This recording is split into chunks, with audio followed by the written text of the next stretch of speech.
Hi guys, আসসালামু আলাইকুম রহমতুল্লাহি ওবারাকাতু। আশা করি দেশ প্রবাসের বাইরে সবাই ভালো আছেন। সবার প্রতি দোয়া ও শুভকামনা আমি বশির মিদার পক্ষ থেকে। আজ আমি বশির মিদা আপনাদের মাঝে কিছু কথা বলতে আসলাম। কথাগুলি হলো এক প্রবাসী ভাই ইটালি থাকতো। সে প্রবাসী ভাইয়ে বিদেশ থেকে ইটালি থেকে বিদেশের যা কামায় আছে সব শ্বশুর বাড়িতে পাঠাইছে, বউর হাতে পাঠাইছে টাকা পয়সা। দেখেন ভাই, ভাগ্যের কি লীলা খেলা।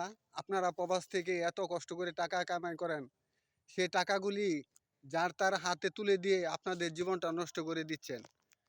আপনারা দেখেন, সে ইটালি ভাই এত কষ্ট করে ইটালি প্রবাস থেকে এত কষ্ট করে টাকা কামাই করে সে টাকা শ্বশুর বাড়িতে পাঠায়, এবং সে টাকা যখন সে প্রবাস থেকে এসে সে টাকা চায়, তার শ্বশুর বাড়ির লোকেরা মিলে সবাই মিলে তাকে পিটিয়ে মেরে ফেলেছে।